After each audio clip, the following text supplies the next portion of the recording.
Welcome. As usual, we'll give it just a minute or two to let folks join the Zoom. We also have Director Greenherron joining us virtually, and Director Jackson will be a few minutes late. So a minute or two here letting people join in will not go awry.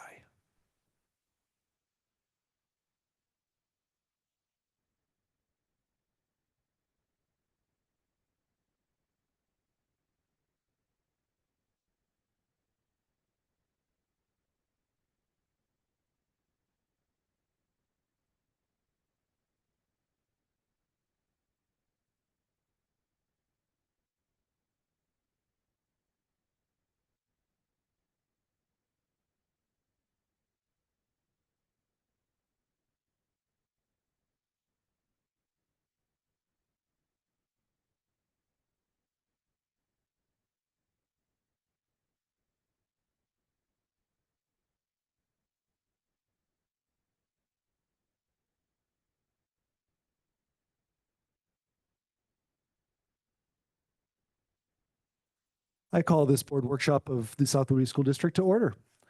We will turn first to Director Greenherron virtually for the land acknowledgement. Thank you. South Whitby School District would like to begin by acknowledging that we gather on the ancestral homelands, originally known as Chikulche and Lushootseed, of the coastal Salish peoples, on the lands of the Lower Skagit, Tulalip, Swinomish, Snohomish, Stillaguamish, and Suquamish, who have lived in the Salish Sea Basin since time immemorial and have hunted, fished, gathered, and taken care of these lands. We respect their sovereignty, their right to self-determination, and we honor their sacred spiritual connection with the land and water. Please join me in expressing our deepest respect and gratitude to the Indigenous people of this territory and for their enduring care and protection of the land in which we currently occupy and share through the Treaty of Point Elliott, signed by 82 tribes in Mukilteo on January 22nd, 1855. Thank you, Director Greenherron. As you no doubt noticed, Director Greenherron is virtual. Director Jackson will be here shortly, but we have a workshop to get into. And so just a quick reminder of the public comment protocol for a workshop. These are the meetings where we not only allow, but invite public comment and discussion on the topics on the agenda. We have two topics on the agenda tonight. The first is CEE, Center for Educational Effectiveness, thank you. Efficiency, effectiveness, yes. Survey results, and we have Ronnie Rumsey from CEE here to work through that with us. And then we have one point of policy that will come after that. If you are present and would like to speak, just give a little wave so we can get a microphone to you, so that those online or those watching the video afterwards can hear what you have to say.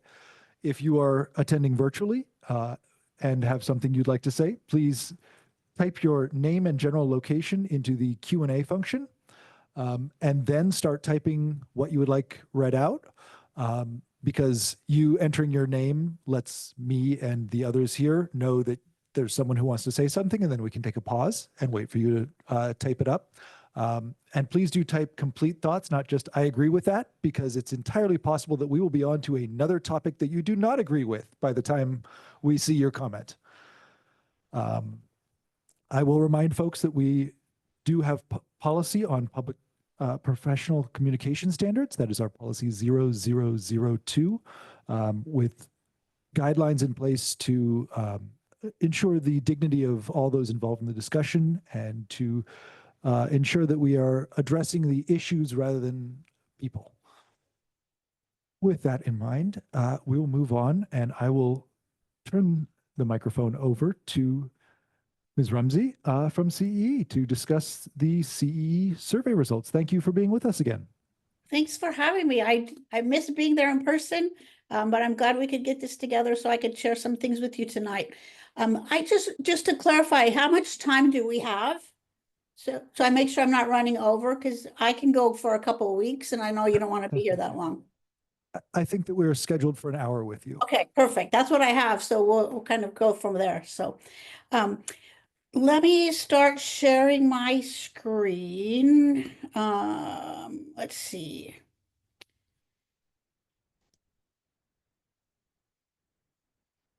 There you go. Can you see my screen?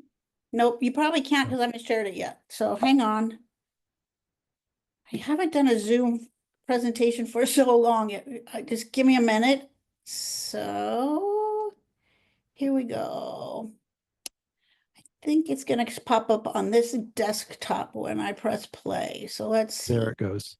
Okay, so there you go. Do you see the big screen now? Yes, we do. Okay, perfect. So one of the things I can't see you guys now the way my screens are set up. So if you need something, if you'll just, someone would say, Just a moment. just interrupt me. Yep. So I'm good with that. So what I wanted to do this time is I've been there enough times to run you guys through the data and how to look at the reports and dig in a little bit.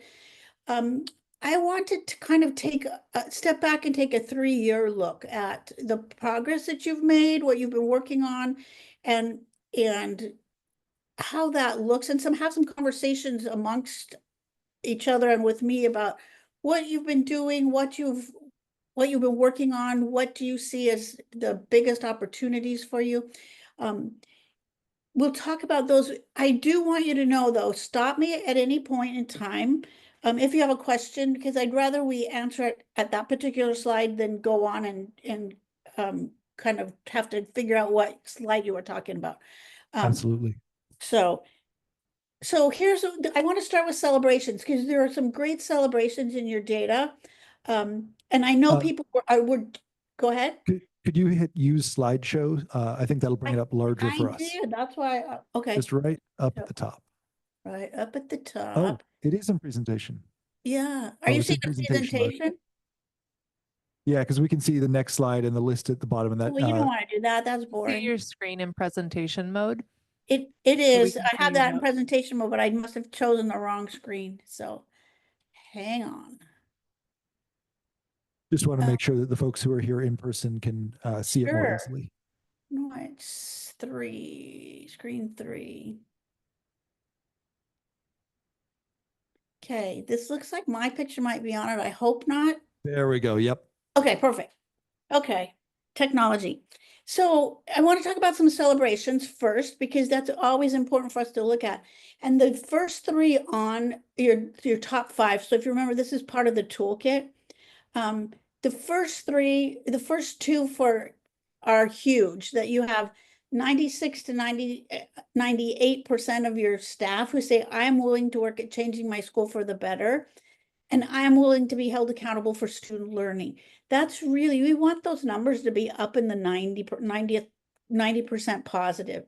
And so that's what we're seeing there. Staff are ready to do some of the hard work. So, and then the other one, and I don't always see this up this high, is my principal is committed to quality education. So principals, way to go, pat yourselves on the back. You're doing a good job of sharing just exactly what you feel is the most important things for students. And then looking at staff, then as we look at, okay, there we go. This is the family celebrations that I pulled out, and I used a different tool. I wanted to give you guys a different look than you've seen in the past. So the reports you're looking at don't look anything like this. So if you just kind of pay attention up here, we'll have some opportunities to look at some of this data and then talk about it. And then once you're on your own, you can look at the Likert scales. But this is a 3-year picture of these particular items. So this principal is committed to quality education. It's the percent positive was 86% new. Actually, this isn't a longitudinal look. This is this year. It's 86%. And then the neutral up there, when we combine those to the positive there, that's where we get the high number. And then 6% negative. And then we had 147 families who responded. So that's quite a large number for a population your size. And then the families also, one of their highest ones were teachers in the school are dedicated to helping all students succeed. So that's in the 90th 90% positive range. So that's, pat yourselves on the back for working with your family community, and helping them to know that you're dedicated to what is most important for students. And then the next one. So what I'd like to do right now, sorry for jumping back and forth. What I'd like to do right now is just take a pause and let's talk a little bit about what you've done in these areas of celebration that I kind of pointed out. We're going to talk about student in a minute, because I think that was a little more difficult to find some of the brighter spots in the students, but there's a lot of a lot of neutrality, so there's a lot of room to grow in those that we'll talk about. And I really wanted to look at the longitudinal. So, so if we're looking at the family, what are there things that you have done this past year that have increased those, that have made those scores be this high or this positive? I'd specifically turn that over to the administrators because they're the ones with the direct connections there. I'd love to hear from them. I think at the elementary school, we have really focused on family engagement. We have a family engagement team that's a part of our committees that our teachers work on as a part of our PLC. We're having a STEAM night next week for families to kind of provide opportunities, interactive opportunities for them to engage with some of our science, technology, engineering, and math learning. The Coffee with the Principal, while we don't always have a huge crowd, thanks to Christy, we've been able to record those. They're now on the website. And so I think families are hopefully feeling a little more in the loop about what's going on at the elementary school. So those are two things that come to mind for me. Great, thanks. Anybody else? Hi, Ronnie. Good to see you. Hello. Especially with teachers, we're a lot of what we've added on for the middle school this year is we have our kind of our mental health team that works each week, and then we also have a staff-based group that works each week to focus on students. We know their name, strength, and need, and we usually this typically focuses in on their needs, and we work on communication with an entire team, including that student, so that they're looped in on what we recognize as what's going well, and then exploring concerns and things we can do collectively to provide them support so that they can focus in on their academic areas. So that's been an area our staff is committed to on Friday mornings, to come and work with teams and then reach out to families. In addition, we've been having weekly communications home with positives. It's always nice to call a parent and say, everything's okay, actually everything's great, to share some positivity about what we've noticed with their student so that they know we see them on those days that they're just having great experiences. Nice, thank you. For the high school, we haven't changed a whole lot. I think we've always been pretty high in this area at the high school. Some things we focus on is, again, I go back to our SEL training with our staff, really making sure that all of our kids' basic needs are met and that they feel comfortable. And then that's when they learn. A really simple formula. Also, you know, you look at our state test scores, our ELA last year was over 90%. Our graduation rate has been typically above 95%. And again, you look at our students that graduate, we have about 75% of our students move on to a 4-year, 2-year, or trade school. And I think for a community our size, a district our size, I think those are really good numbers. So I think there's some trust in our community. Right. Oh, great. Well, thanks for Sorry, sharing. I'd echo what John said, that I think that our community has a very strong trust in our staff and understands and recognizes that they really care about the students in their classes. So just to give you my perspective on these numbers, and the reason why I pulled these is I don't see these in a lot of districts, these numbers with this high a positive for these particular 2 items, which I think are really important for parents to know how dedicated that you guys are to making sure their kids are getting what they need. So principals, kudos to you for having these numbers. Even if they're the same as they were last year, there's oftentimes I don't see numbers this high. So way to go. I want to talk a little bit about some opportunities that I saw, and then I'm going to have you jump into the reports a little bit. this is a 3-year look. So what I did was, and it's not a tool that this won't be in your reports. It's a tool I can pull from, to look at the change in positive, neutral, and negative responses from 2023 to now. Okay. So the change for when there's a problem in my school, we talk about how to solve it. Remember that? That wasn't necessarily one of the items that you kind of targeted last year, but I think it feeds into the one that has to do with conflict that we'll talk about on the next slide. So the change in the positive, it went up 7% over the 3 years, but it also went down 15%. So we know that there was some neutrals in there that probably went up and some that probably went down. So this is something that I've mentioned a few times when I've been up there, and it's something that I will continue to say. This is a place where, if you're having those conversations, great, have more of them. And if you're not having them, this is the time to have them. So that question of what do you need to see, hear, or experience to know that we talk about how to solve a problem in our school are really important, because then you can build more of the whatever it is that they need to see more of. Okay. This next slide, there's a willingness to address conflict in this school. And this is the one that I have in my notes from last year, that you were kind of keeping an eye on at the board level, as there's a willingness to address conflict. The change in the positive it went up 10%. And the change in the neutral responses, they also went up 14%. So you can see people are becoming a little bit clearer on whether there's a willingness to address that conflict or not. And I don't know that for sure, but that's just been kind of my experience, is when that neutral tends to be smaller in the middle, people have moved to want one way or the other. So you see those numbers change a little bit. One of the pieces that I'm finding still is that conflict doesn't mean the same thing to everybody. So when we're talking about solving a problem, some people might consider that as a conflict, where others might be just, it's an opportunity just to figure out how to solve this. So again, it's about those conversations that we're going to have around the data, because we don't know why. We don't know why this has gone up 10%, but it's also gone down 14% in the long run. When I look at your data overall, it looks pretty flat. It looks like, there was a blip for a lot of your data last year in the going positive, but then it came back down to where, if we looked at it as on a trend level, it would be the trend would be flat.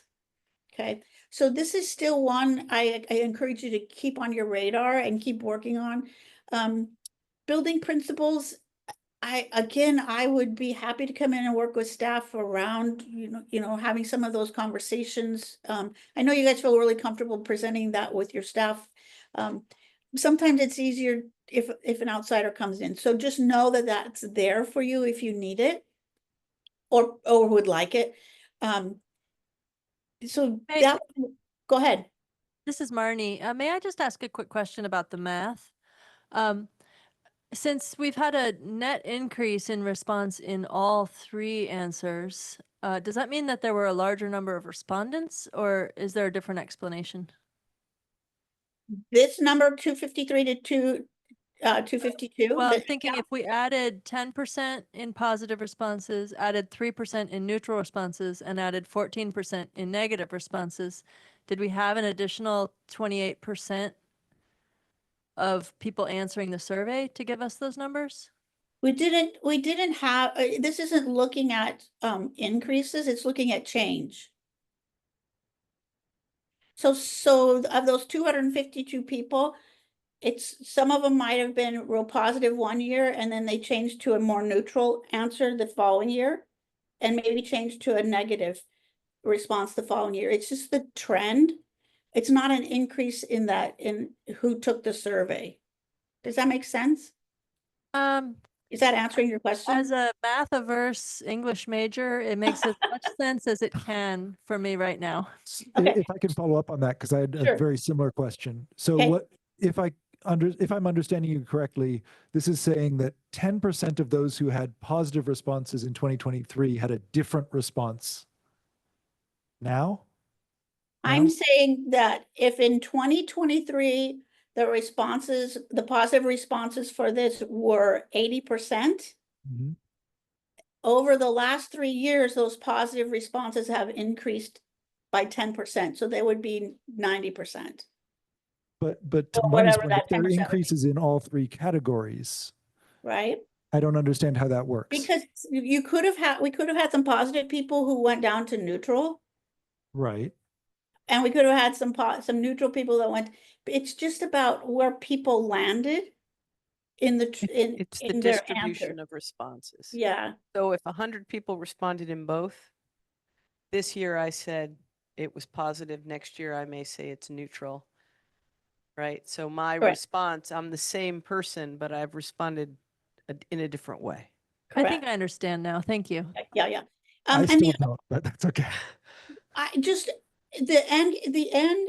So it's I don't even know how to explain this. I'm like you. I taught reading, so it was like The think end I doesn't can- matter. It's not the about end the really end. doesn't matter. It's about the percentage in each Exactly. category. So Yeah. if one person in a group of 10 respondents moves, that's a 10% jump. Whereas if one person in a group of 100 moves, that's a 1% jump. So the Right. percents don't add up.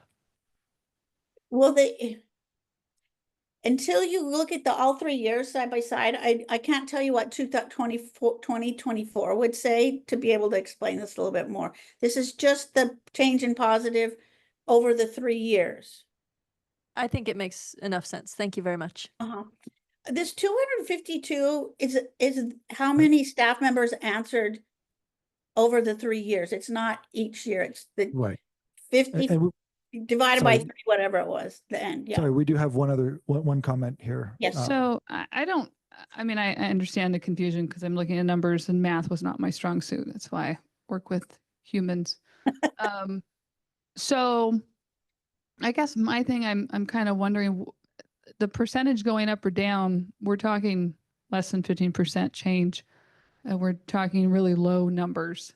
And Ronnie, you had shared that you'd be willing to come in and give ideas or encouragement. We had a communication specialist come in, I think last year, and she had some great communication strategies. I have brought that up multiple times with the board because unfortunately, I find when I interact with the board, the conversation is abruptly ended. So as a community member, I would love some of those communication strategies to be implemented and used because I think improving communication will impact the district as a whole. But it's not so much giving them the tools, it's them using the tools. Right. And I would say this is about the staff. So this is how the staff feels about them solving conflict or them being able to solving conflict or solve problems. You know, being able to talk about solving problems. So this is about how do we deal with each other? How do we have that communication with each other? But right now, with the data set that we have, we don't exactly know what's keeping the trend flat. So unless we have those, this is 3 data points that are pretty flat when you look at it. And you can see there's bar charts in your reports. I believe this is like on page 4 of this, 3 or 4 of the staff report. The bars are pretty flat when you look at it. There's not really a up or down trend. It's just zing. So where we started in 2023, it's basically where we are still in 2025. Okay, so that was kind of the point I was trying to make with these numbers. It's still pretty flat. You're correct. This is about communication. And when I talk about conflict, what does that mean for people?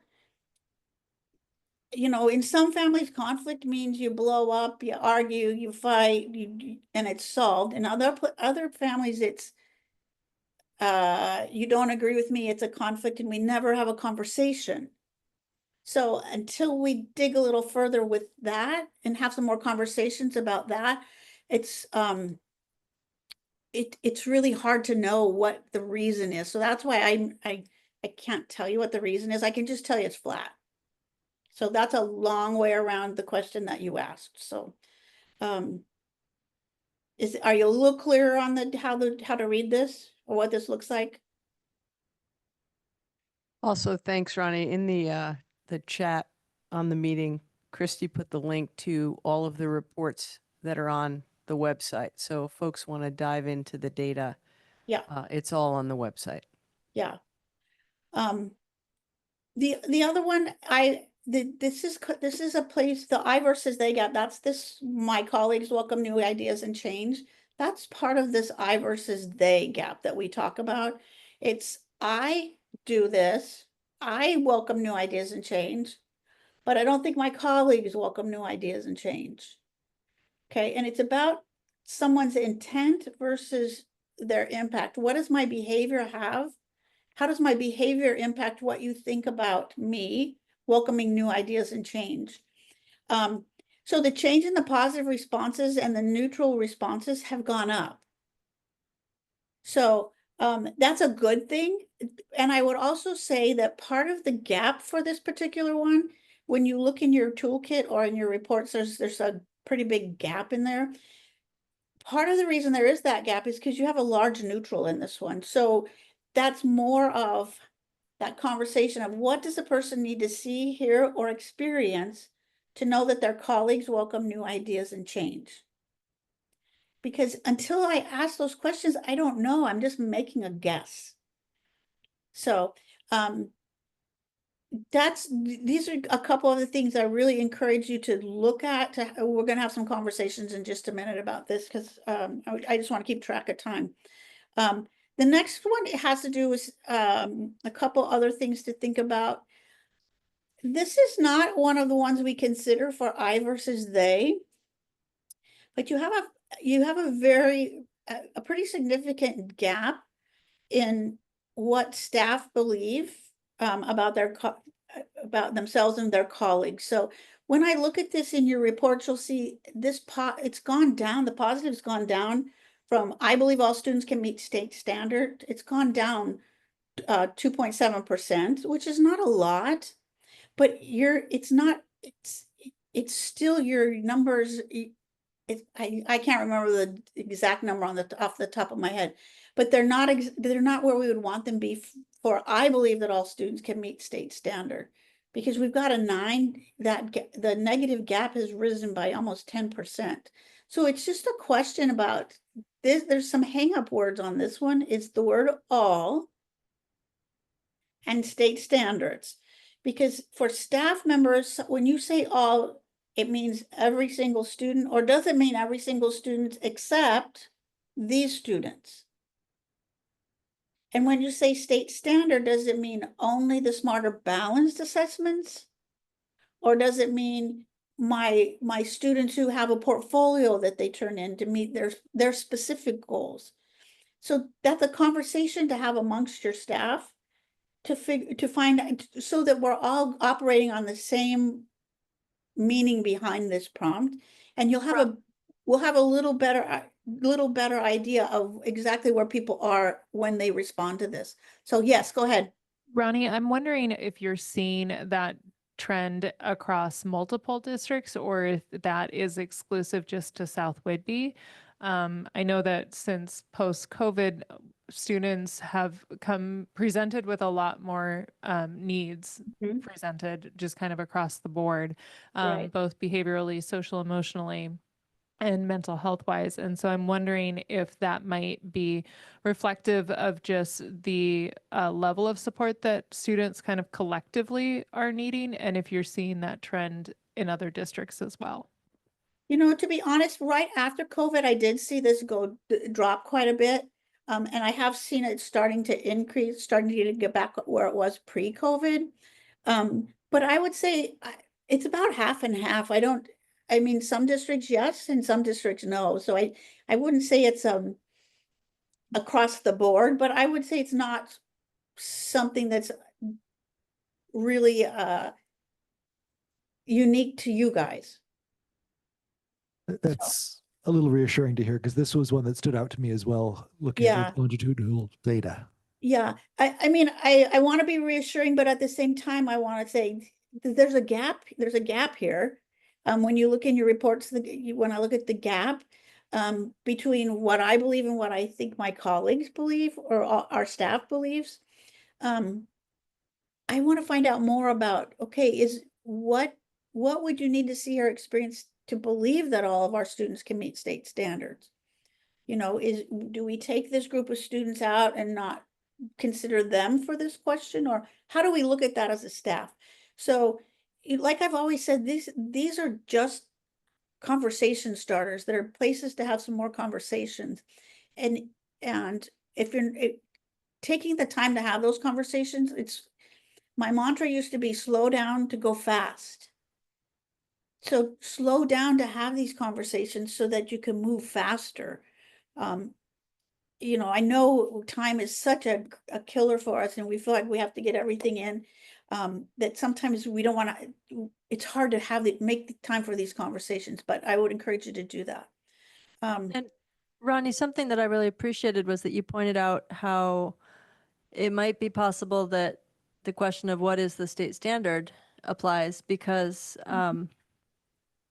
if the question is, do you believe that all students can meet state standards and or their customized educational goals, I'd say that could be a resounding yes. And there are some students for whom their customized educational goals are going to be different than Smarter Balance. See, and- Absolutely. Mhm. And I think just in looking at this through my former teacher lens, what I see when I see these questions is I see exhaustion and I see people working at capacity. So if we think about the time of the year that staff would have taken this survey, it's in March. March is notoriously the hardest month to get through in the year.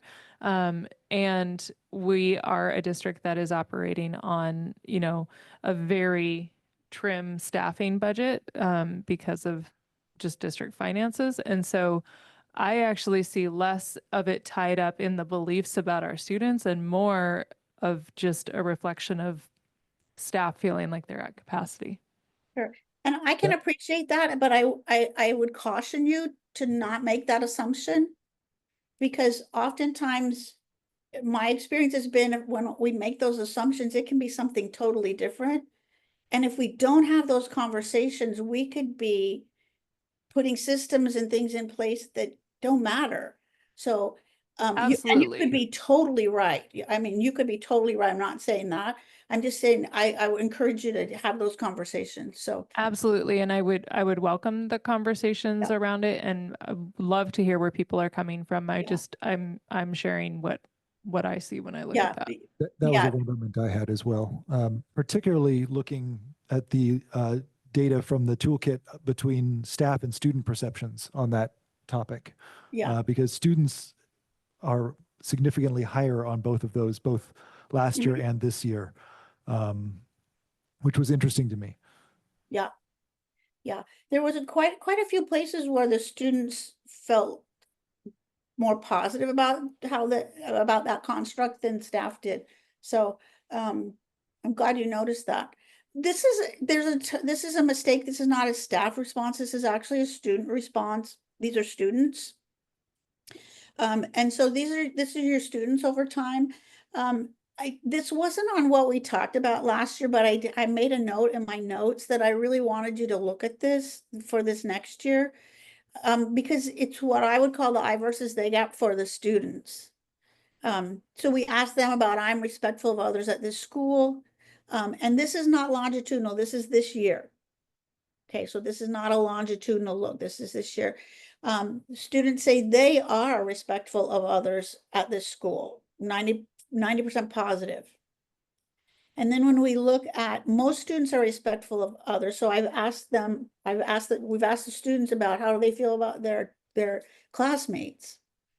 That goes down to 39%, and then 30% neutral, and then the 31% negative. So there's a pretty big gap in there. And as I looked at your data, I saw that kind of playing out over the bullying, the response about bullying and behavioral things as well, behavior standards.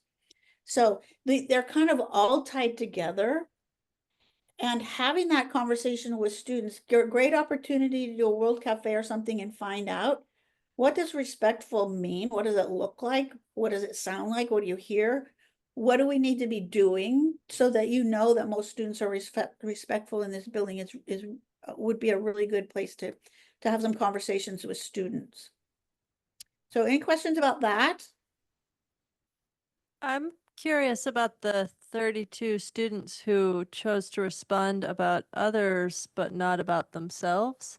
And if that was a matter of like survey fatigue, where the second question was asked earlier in the survey, or I'm just curious if there's any meaning behind that choice of a certain number of students to opt out. Let me get to the right slide because I'm confusing myself now. Okay. So it could have been a variety of things. So I am respectful of other students at this school is actually earlier in the survey than the most students are respectful of others. It's more toward the end. I would kind of middle to the end. A lot of times with that 441, they didn't make it all the way to the end of the survey, but they made it to a certain point and didn't come back to finish the survey. So they could be included in a lot of different numbers, but they did the 473. I don't know why this one would be larger, but for some reason they didn't get to that question. They didn't answer that question. There is an option for them to skip it. So, you know, they can always skip that one as well. So I don't know why. Maybe, I don't know. Yep. Self-assessment is a lifelong learning skill. So Yeah, maybe it's just not as inviting of a question. Very it interesting could be. Yeah, observation, though. I hadn't noticed that. That's fascinating. yeah. So, okay, let's see, what do we have next here? And this was on the list that Can I ask a question about that last piece? I was hoping the board absolutely. would jump in and ask, but Yep. What was the difference in scores on that question? Most students are respectful of others compared to last year or the previous year. I don't have that off the top of my head. I was trying to grab it off the Zoom. Give me but I just a wasn't able moment. to. Yeah, it's if you look in your student reports under supportive learning environment, is the one where most students are respectful. It will give you a longitudinal look. I'm I'm just- scrolling through that right now. I'm just wondering if it's improved or declined as far as positive response. For the most students? For most students are respectful of Yeah, others. if I remember correctly, and granted, I've past, got it here. I think it's gone down, but I could be wrong. I've got it here. Most students are respectful of others in this school. Last year, it went down 4%. This year, it went up 7%. So it's pretty flat. Yes. Basically, yeah. So would this be a time to ask what changes have been done around responding to bullying or responding to conflict amongst peers and students? Has there been any implementation of any programs? Maybe the principals can Yeah. respond. Yeah. If you want to talk about, I assume the social emotional work. Yeah. I'll talk middle school specific, and then we kind of model a lot similarly based on development of the grade levels. Middle school, we in our advisory classes, we run bullying prevention and then strategies and a lot of conversation around that, as well as friendships, relationships, and then navigating the ups and downs of those, and then identifying bullying. A couple weeks ago, we had student presenters do an assembly on that as well. When it comes to conflict, we often do restorative practices. So it's a lot of conversations collectively together and giving children the right like sentence starters to, for example, how did that make you feel? And then helping them state it, I felt, so that students can build their empathy and understanding of one another and how their impact has on one another. And then from there we go along with, and how do we move forward? So conversations around how is this going to look? We don't have to be best friends, but how are we going to navigate in a shared space together? And how can we as a staff support that? So that's often how we are supporting kids in their typical struggles with peers. And is that something new you guys implemented in the last few years? And have you seen a change or improved, decline? When we did that was one of our PDs, I think 3 years ago. And so it's been a pretty frequent practice since then. Okay, Thank you. Any I would like- other principals? I'd like to also kind of say here too, there's a kind of a difference between the respectful piece to students and the bullying piece. Like a student could be saying something disrespectful in the hallway, but it's not necessarily bullying. I actually spoke to a lot of students on this at the student advocacy dinner a couple weeks ago. And most of when people say that students aren't as respectful in class, they're talking about stuff like microaggressions, students saying insensitive things. Kind of that's what I hear about other students' behavior a lot. So I just wanted to kind of put that framework into there. Perfect. Really helpful. Thanks, Liam. Thank you. Yeah, Thank I you. would have said the same thing because one of the things when I'm talking with students and I ask what does respectful mean, it's not bullying. Bullying is very different to most students. So to assume that they're, and I'm not saying that you did assume that, but sometimes we assume that they go together and they don't necessarily. So you know, some of the things when as adults, sometimes we don't use the word respectful. Was that respectful? I mean, what does respectful mean? So having those conversations with students so that we all have the same vocabulary meaning for different words is really important because even my two sons, the word respectful meant two different things and we lived in the same house. So, you know, I can't stress enough having the conversation about what do words mean and how does that look and what would I be hearing if I was hearing respectful communication. So And thanks. Ronnie, could I share a little anecdote on that Absolutely. example perfectly? Yeah. At the end of every lunch, we have students, we coach them on cleaning up after themselves, caring for our community, helping friends out and stacking chairs. And I had a student that was had waited after most had left and was helping to clear some tables. And I said, hey, I really appreciate that. And they said, you know, it's just so disrespectful that people would leave this out. And then on the flip side, same student uses some hallway words that's what I prefer to call them, that words they wouldn't necessarily use in the classroom, but more common language with their peers that maybe somebody else would see as disrespectful, whereas they might value respect as cleaning up the tables and using different language. So it's a perfect example of their interpretation of what respect might look like. Right. That's great. Thanks. And the follow up to that is I would say, well, okay, so it's disrespectful in the cafeteria. What would a disrespectful behavior look like in the classroom? What would I see here, experience if I, you know, so they can start to and I know you're at the middle school, but to be able to, I think you're at the middle school. I can't see, I think it's you, Kayla. What would it look like in different settings so that they have those conversations? So, you know, what I go into a lot of buildings where one of their rules is be respectful, and it's like, but what does that mean? You know, have you narrowed it down for kids? What does it mean to be respectful? So, And I'd love to jump in for the elementary school. We have our ORCA code, which is being safe, respectful, responsible, and kind. And we do really an explicit, just like you're saying, because the youngest children especially, they don't come in necessarily understanding what that means. So we spend a lot of time through our social emotional learning programs talking about that. They help create those norms and rules in the classroom. And, you know, the playground and the cafeterias are where we have the most struggles, right? Because it's unstructured time. We track that through our Swiss data. And back to the kind of harassment in piece, if we see write-ups, blue slips, we call them, if a child is having a blue slip, a problem with another child consistently, that's when we move into that understanding of what bullying is and really engage in some conversations with students and their families around that. And of course, using the restorative practices, which is very powerful, even with the youngest children. It makes a big difference. thanks, Susie. So I remember last year when I was up there, I did ask a student, what does be respectful mean? Because I saw it on a chart somewhere and they were able to explain it. So that was great. Okay, anybody else? Okay, I'm going to keep going. This is I feel proud of my school was the one I had noted in my notes that we talked a lot about. But I couldn't remember. I thought, well, maybe it was I enjoyed coming to this school. So I put them both on here just to make sure. This N count is for all 3 years. So that's how many students answered this question for 3 years, for the total of the 3 years. Shoot. Sorry, I do this every time I'm on using my mouse. That's one more. So this one has gone up 4% for positives, but it's gone down 31% for positives for I feel proud of my school. And this tends to be at the secondary. So you know, we know that secondary kids typically feeling proud of this is not something they necessarily shout from the rafters, but you know, having some conversations about that. But it also mirrored, oh my gosh, you guys.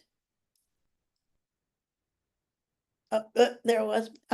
It also mirrored what I was seeing, and I enjoy coming to this school as far as, you know, the change in the negative responses. So I don't know why these are the responses. To have somebody might ask if it's lower, if I have seen lower numbers since COVID, and some at first, yes, but then the numbers have been back on the positive trajectory over the last couple of years. So this is, I would still say this is something really to keep monitoring and seeing what would make them enjoy coming to school. What do you need to see or experience? So I had an instant reaction to this one. I'd love to hear from the students your thoughts on this, because I remember it being particularly low because we hadn't passed a bond, and it jumped up last year when we did, and then came back down. And I'm wondering if that's because they haven't seen the effects of the bond yet, or if that is just me jumping to conclusions before we have the data. I'd love to hear more from the student body as a whole, but also if y'all have any thoughts. I definitely think that's a big part of it, at least for me. I don't know about. I think that's pretty much it. Now that we know what's coming on the way, it's kind of just like, ugh, this place sucks a little bit, at least in terms of the actual building and how it looks from the exterior. Now we can kind of finally accept, like, yeah, I don't like how it looks, but we know good stuff is coming along the way in the future, and then we can be proud of it then. That's in the future. Yeah. I had the very same thought, which was that we actually spent some time really talking with people about what would it take to feel proud of this school. Well, it would take this change and that change and another change over there. So we almost, in our communications about the bond, cemented the idea that it's okay to say what you're not proud of. It's okay to notice what's wrong. It's okay to name what makes you feel a shortage of pride. I enjoy coming to this school number is more alarming for me, because I would hope that the physical context is only a small portion of what makes for an enjoyable school day. And so I'm less concerned about the lack of pride, because I think we've identified a pathway toward pride of place at least. But I am rather concerned about the lack of enjoyment. I agree with that. I feel like there's actually being work on the pride thing, and we're working towards a really good solution on that. But I don't really have an explanation for the enjoying school part. So one of the things I would encourage is to have more conversations with your disenfranchised students, your students who may be the ones who are have some discipline issues. School might not be the greatest place for them. Find out from them what they would need to see, hear, or experience. You know, are they the students who say, there's not a teacher that I feel I can talk to? Do they feel like they have the relationships? So I think that some of these are bigger than just a bond. And I shouldn't say just a bond, because that's huge. So congratulations on that. Having some more of those conversations with students so they can get their voice out there, just to be sure that that's what it really is. Absolutely. Absolutely. I was also noticing and looking at the longitudinal data that right before that was work I do in this school is useful and interesting to me. And it's the exact same percent that have a positive response on that. And so I wonder if that probably that seems like something we should do some more research into to figure out if that is connected. Yeah, I mean, it's pretty easy to put some focus group questions together to ask students. And I've found students are always pretty open. So just give them an opportunity to talk, and a lot of times they will. So I'm going to move on just because I know we're going to run out of time here pretty soon. I feel safe at this school. It's kind of went up and kind of went down. The negatives have gotten larger, but the positives have gotten larger. So that means there's less students who say, sometimes I feel safe. It's either I feel safe or, yeah, I don't necessarily feel so safe. This could be tied to the bullying. It could be tied to the, relationship piece, the belonging piece. It could be tied to a lot of things.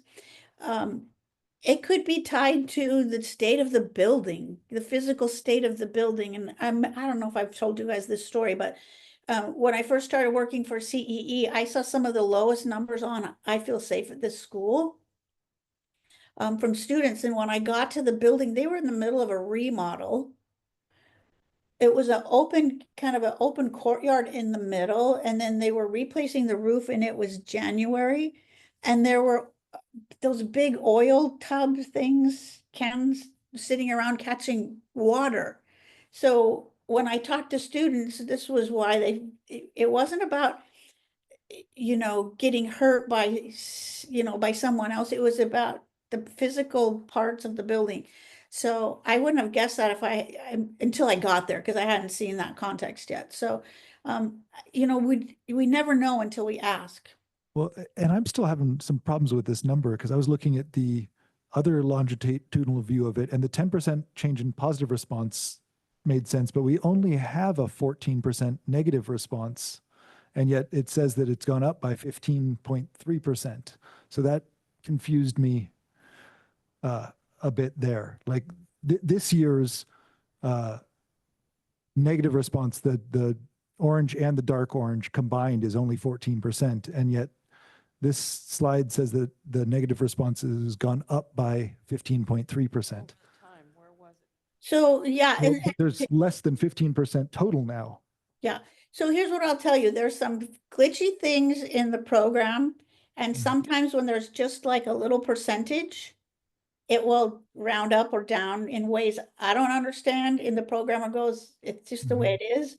So good job catching that. I can't answer the reason why, but I do know that sometimes that number gets bigger because some of the neutrals drop down to the negatives. So the change gets bigger than it looks like it should be from where it started. Okay. And, a 15% change in 10 would be a 1 or 2, one and something. So you could have 11% instead of 10%, and it could be I'm not doing the math correctly, but the percent growth is not the percent of the total. Well, but the interesting thing was for the positive responses, it is. Over the past 2 years, it's gone up 10%. So that 4 and 6, I believe it was. Maybe it's because we're conflating percent and percentage points. Yes. The number changed from 57% to 67%. That is 10 percentage points, not 10%, which may explain why these don't add up to 100. That's what I was going to say next. Okay. So thank you for saying that for me, because I know you're better at explaining the math things than I am. So thank you for that. Then it was just a coincidence that was thrown in my head that the 10% was the same as the number of percentage points. Okay. Yeah. I can make that work in my head. Thank you. So, and I wrote that down, so I'll start saying percentage points instead, because that does make a big difference. So, so this was in this school, there's at least one adult who knows and cares about me, That might have something to do with the previous slide where we talked about, what was it? I enjoy coming to school. So we know from Hattie's research, all of that meta analysis data that he put together, this is one of the biggest indicators of student success, is having at least one adult that they know they can go and talk to and that cares about them. So I pulled that because the percentage points of negative that were showing up was like, it's worth a conversation to find out who knows the student. I think it might have been your district where you put all the students on the wall and the teachers go by and put their name on the students that they know. so that any student who doesn't have a name, they make sure that they assign an adult to work with, to get to know them and be there for them if they need it. Yes, I know that our staff has done that. Yeah. I don't know if it was this year, but has done that multiple times. I'm Yeah. also curious if you know the number of students who gave a negative response.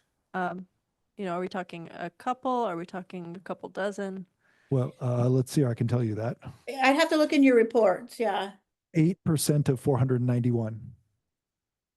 491 Total students gave a responses. negative? No. Oh, but this is the percent change in the negative responses, not the percent change in the whole respondent group. No, so this year, 8% had a negative response.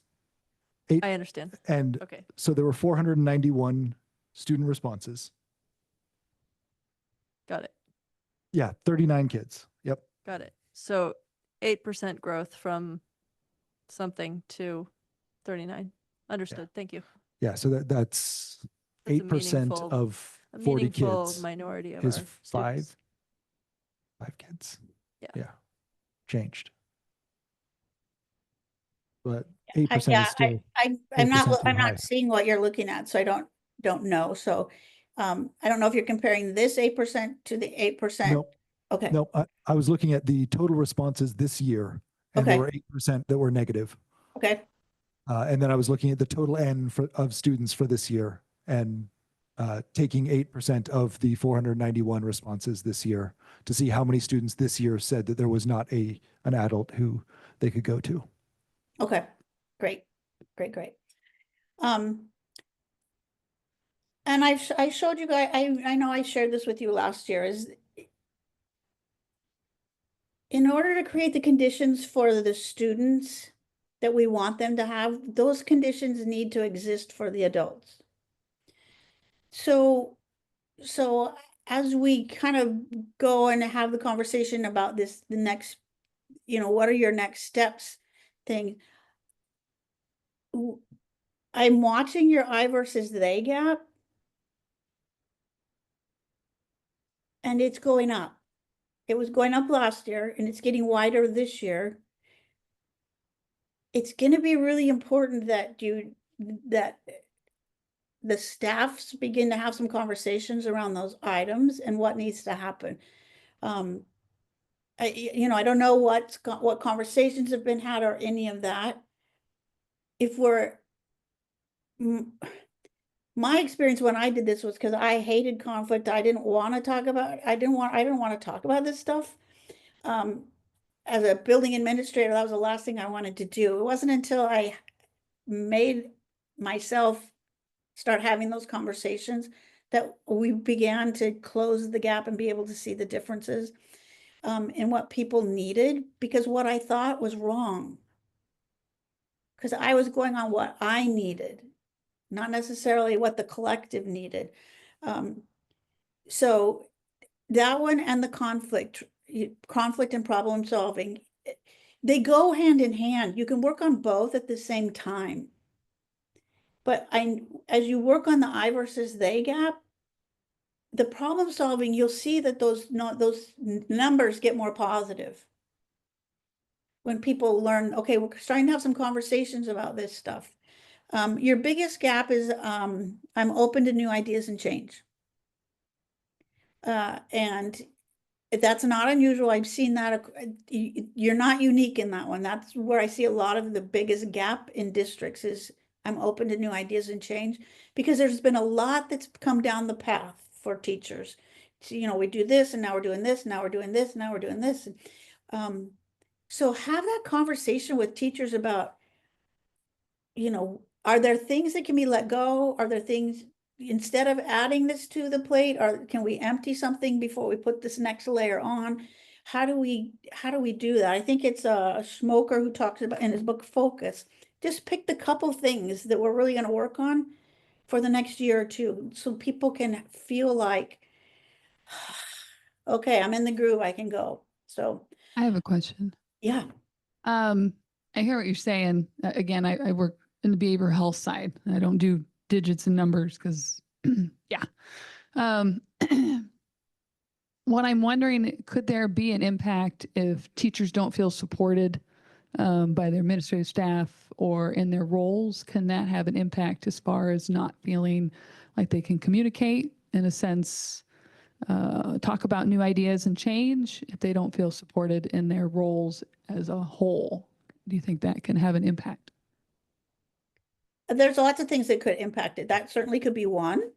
You know, it's worth having the conversation. So there's a lot of different things that can be part of that. What I'm finding most right now is all of the things that are being layered on instead of we're removing some things so that there's not as much overwhelm. There's a lot of overwhelm right now. So how do we help teachers with that overwhelm so that they can feel good about what they're doing as well? And that question does come up in the full survey data. Yeah, because I kind of staff. sense that from the teachers. They're just exhausted and they don't feel the support. They don't feel from either the administrative staff. The teachers are supportive to one another in that network, which is great. But I think that's definitely an area of improvement. So I was just wondering if that could have contributed to some of those low numbers. The other thing I would say is behaviors. A lot of times when I try to dig into some of these questions with staff, it's about all the behavior needs that are there now that weren't there previously. So some of that could have to do with behaviors and getting those systems in place. And I know you guys have been working on that. So anyway, we're running, I have about 5 more minutes. So let's have this conversation about really, what do you want to focus on? Actually, I don't think I have 5 more minutes now that I'm looking at my thing.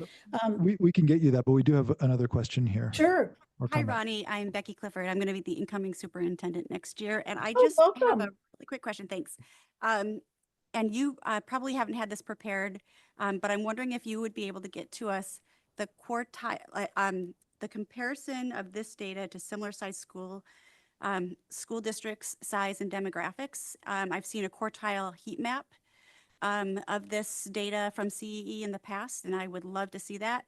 So that, number one, we can see where we fall in comparison to other school districts that are similar size and demographics. And if there are other school districts that are highly successful, we can reach out and connect with Sure. them and find out what's working with them. Sure. And we're working on a tool right now for you to be able to do that. It's not quite ready yet. So when it is, I'll be happy to share that with you. Right now, there is a comparison page for the characteristics in your report, in your toolkit. It's not by quartile, so it's just our database, and you compare it to other districts. It's not by demographics because we don't have that plugged into the system. So the district look is by district, the secondaries by middle or high school, elementaries are compared to elementaries. So there is that comparison in there through that database. Also in the back, you can see the comparison of mean score and positive percentages with But our that's data. like you said, it's of your database. So it's where we rank among highly effective schools, regardless of size. Correct. Yeah. Yep. So I think it would be really helpful if we were looking at similar demographics like Becky's suggesting and see where we fall in that. And then Absolutely. look Sure. at how those districts improve those things. Yeah. And we're working on that. So as soon as I'm happy to share it with you as soon as it's ready. So we're in the testing phase right now. So we want to make sure it works. So, Excellent. Thank you. I happy to do agree. that. That would be really, really helpful. Yeah. Any other questions? I have an observation about back to the I-they gap. Mhm. So district-wide, we are back in the red.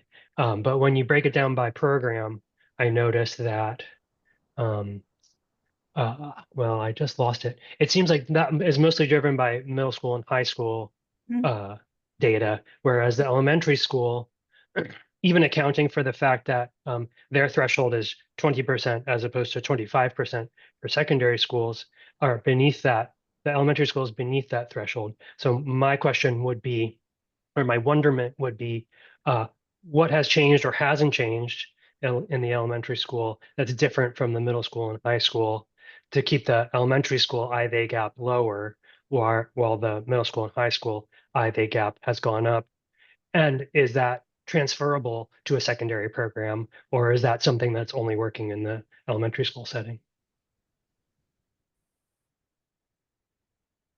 Is I that would for won- me, or for the principal? Yeah, I would wonder if that's related to specialist teachers, as in subject matter teachers, versus everyone teaches everything at a certain Yeah. grade Ju- level, which makes it a just lot to be easier clear- to connect to others. But yes, go ahead.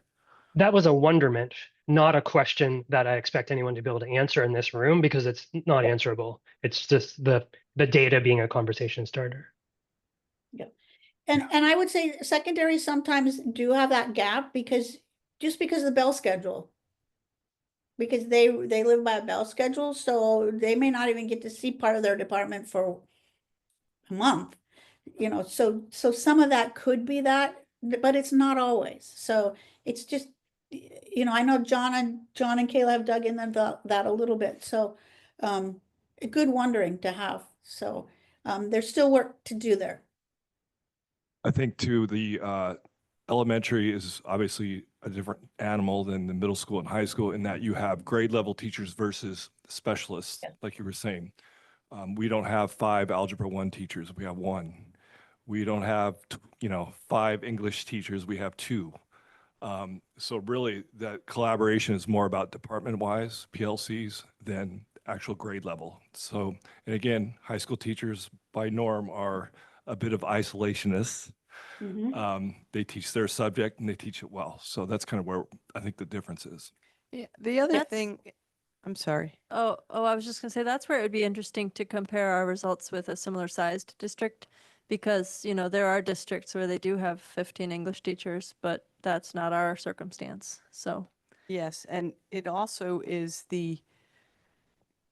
I agree with you, and I think it's also the isolationism of when it is one teacher, it's how they answer the question, and we've done deep dives into this question, and I wonder about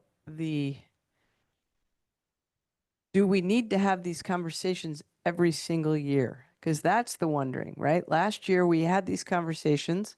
We drove to better results because people were talking about the issue. And now we're back to, well, I teach my subject area in my classroom. I have no idea what my colleagues are doing and whether or not, and how they feel about this or that. So I just wonder about, in your experience, Ronnie, is it a continual conversation? Because it's not a thing that you solve. Like last year, we focused on it very clearly and it had an impact on the data. And then this year we focused on a different thing and it had an impact on the data. But the thing we focused on last year, now that data went back to where it was. So it's an odd, I don't know answers. I just have questions. Well, I would say my work with staffs and learning to communicate and have those conversations, it's not a one and done. It's not a 1 year and then we're done. It's just like a marriage. I mean, you can't just have the conversation once about, I asked you to pick up your dirty socks, 2 years ago, and now I have to ask you to pick up your dirty socks again because I stopped asking you. I know none of you would do that, but that's just kind of an example. It's ongoing because we are humans.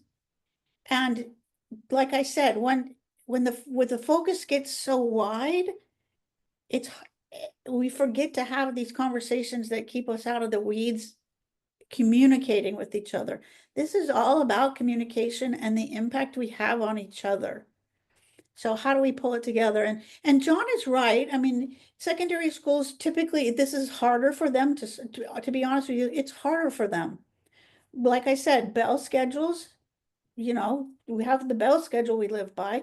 We also have people who are they're islands. Even in the big schools, high schools that I work with, they have some of these same numbers because they still don't have time to talk as a department. So it is more difficult at the high school. So it is making that part of the culture is how do we have these conversations and keep it running? Just as if it was part of MTSS, how do we keep that running?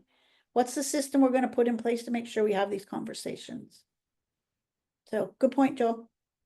So we have two questions from the Q&A function on Zoom, both from Lori Johnson Langley. The first was, are there comparisons being done for the student survey section with the healthy youth survey questions that correlate? These two surveys are done done during different seasons. A healthy youth survey in fall and CE in spring. How many schools does CE survey? Is that enough to make a schools like us comparison? Oh golly, we do a lot of schools. I couldn't tell you exactly, but there are a lot. That's my number for right now, a lot. I have done a little bit of crosswalking between Healthy Youth Survey and CEE data, especially when I was back in district office. They're measuring two different things. We're looking at the school system as a whole. Healthy Youth Survey is looking at more of student behaviors.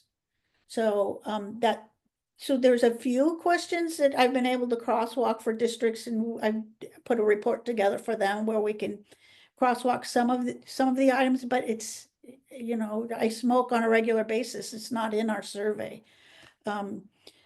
You know, so I hope that answers that question. Is we do a lot of surveys, we do a lot of districts, and it's hard to crosswalk those two surveys. But I do think, you know, part of what I believe Lori Johnson is leaning into is that the Healthy Youth Survey does make attempts to measure students' mental health and how they feel and their level of safety in their surroundings. And so I think there might be an opportunity to find some correlations between those questions. And to use the info from the Healthy Youth Survey to focus our what do you need to see, hear, feel, and experience questions. I'm happy to send you the crosswalk that I did. It was only 4 questions that we found that we really could with certainty say, yes, these would be measuring the same thing.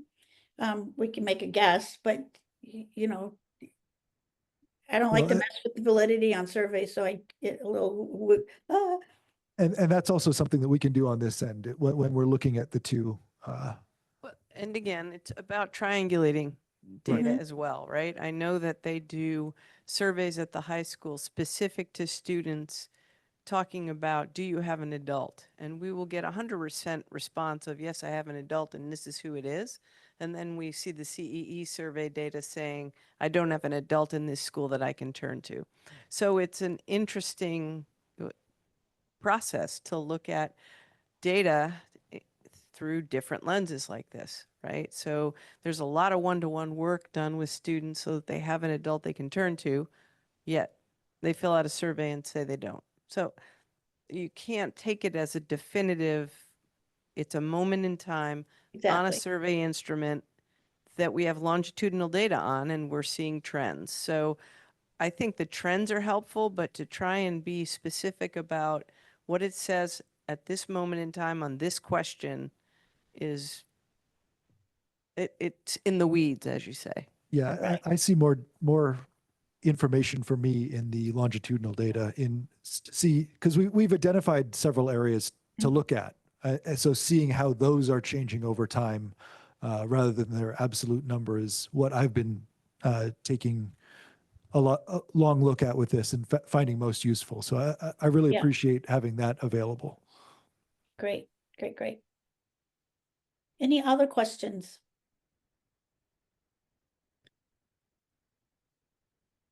I think you've given us quite a lot to process, and not just in what you talked about here today, which was very useful, but also in the full data sets that you've provided.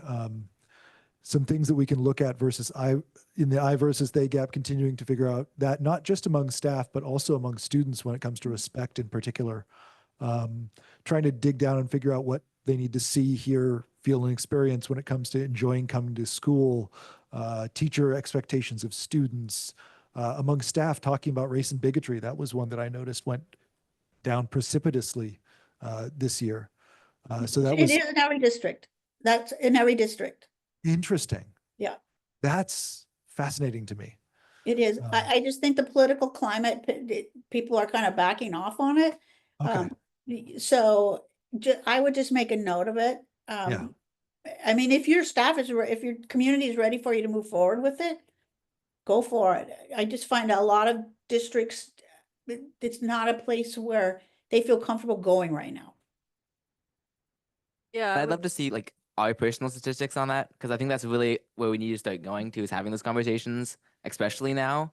I spoke with a lot of students at the student advocacy dinner, as I mentioned earlier, and that was one of the big topics there was our ethnic studies class and how important that is for students and belonging and history. And I think, yeah, I think a good push to actually improve that would be a good thing. I'd love to see our numbers on that. Interestingly, I don't remember exactly, but I think I remember student numbers student responses were actually more positive on that. And staff was commenting that they didn't feel like we were having conversations on those topics, among staff in particular. And I wonder if part of that might be less that we're not having the conversations and more that there's now a heightened urgency to have the conversations because of the dangerous conditions of, you know, directives to remove that Mhm. programming from schools. Could be. And I think also just about, you know, if I were to ask to generalize about all of my colleagues to say, you know, all of them are a certain way or all of them are a different way, I might not be able to do that. I might think, you know, there's somebody that I just don't get along with. I don't like the way they see the world. I don't like the way they do their job. So I'm going to say no to this question, even though, you know, the other 99% are doing all right. And I don't work in the schools. And so the teachers are not my colleagues and I don't have grounds to assess them and I'm not measured in this I-they gap. But if I were to go into a context where I do work, I might not be able to make a sweeping generalization because each person is unique and my relationship with each person is unique. And so I just wonder about how much of this I-they gap is actually certainty about myself. I can make a certain statement about me, but I can't make a certain statement about a swath of people who are each different from each other. It's about the impact that they have on the people. It's about the behavior. So, you know, that's really what the question is getting at is, this is what I see from my colleague. So that's how I would look at that. I would say if you're going to start, if you're working on those tough conversations, staff, my experience has been staff needs to have some pretty good training in how to have those conversations, really know what their implicit biases are, so that when they are working with students, they know that they're there. Because that training for adults is pretty eye-opening. So you have to be pretty vulnerable. Yeah, I would hope that our work in that area is going to continue indefinitely. You know, I don't think we're going to fix racism in our generation, but we need to Oh, keep gosh. working at it. We can hope. Any other comments or questions? Okay, as always, if you need anything, holler. If you have any more questions, I'm happy to answer them. Christy has my email address. I'm happy to answer those. And then as soon as the comparison dashboard's ready, I'll let you know so that let you look at it. Excellent. Thank you very much. And thank you Welcome. for spending the time to answer some questions and highlight some opportunities, celebrations, and questions. You bet. Thanks for having me. Thank you. Bye. Okay. I don't see anything else in the Q&A at the moment. So we'll move on to our second item on our agenda, which is policy review. South Whidbey School District Policy 4040, public access to district records. Yep, and we have one policy that we're taking a look at. There is one change. We're changing service to serve in the policy. I'm hoping that Christy can comment on this. This actually requires a board resolution. So Christy has been involved. She is our public records officer, so I'm going to defer to her. I do ongoing training with both the state and the different different groups, the Washington Public Records Officers and with the city, there's another city group and then the state AG's office. And one of the things they pointed out is to make sure that we have the resolution, that we don't index the records, which we've had in our actual policy for as long as I've been here. But I couldn't find the actual resolution. So I brought the resolution and put it up here. And it's pretty simple. We're not going to vote on it today, but it'll be on the next agenda. So the policy changes are very simple. Just the one word really, but it's just mostly for this resolution. So this is just backfilling a decision that was made without a resolution in the past. Exactly. I did note one thing. It's 23rd day of April 23. It's just minor typographical. Thank you. I'll fix that.